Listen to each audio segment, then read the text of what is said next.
আজকে আমি আপনাদের সামনে নিয়ে এসেছি সবারই প্রিয়, অতি সুস্বাদু, খেতে দারুণ নারকোল বাটা দিয়ে চিংড়ি মাছের মালাইকারি।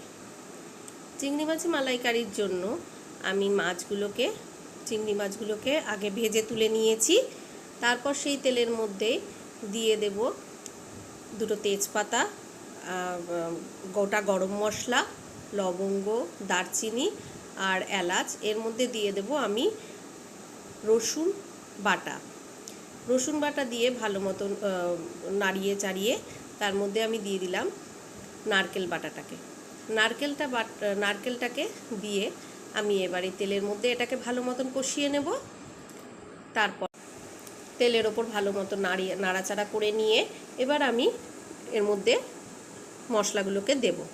এর মধ্যে দিয়ে দিয়েছি পরিমাণ মতো নুন, মিষ্টি একটু, যেহেতু এটা দরকার লাগে তাই জন্য একটু মিষ্টি 1 চামচ, গুঁড়ো লঙ্কা আর দিয়ে দিয়েছি কাশ্মীরি গুঁড়ো লঙ্কা একটু দিয়ে আবারও মশলাটাকে ভালো মতো নাড়াচাড়া করে নেব। ভালো মতো নাড়াচাড়া করে নিয়ে তারপরে এর মধ্যে দিয়ে দেব গরম জল। এই খাবারটা সবারই তো প্রিয়, কিছু বলার নেই। এবারে আমি এর মধ্যে দিয়ে দেব টমেটো সস।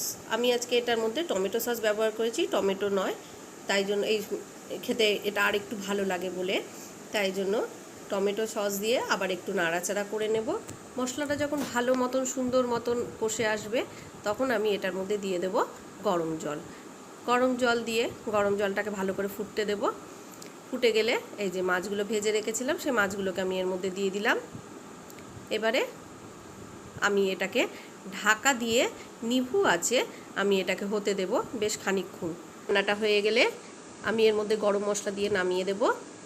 আমার ভিডিওটা ভালো লেগে থাকলে একটা লাইক, কমেন্ট আর সাবস্ক্রাইব অবশ্যই করে দেবেন প্লিজ, যাতে আমি আপনাদের সামনে আবার আসতে পারি আমার ভিডিও নিয়ে।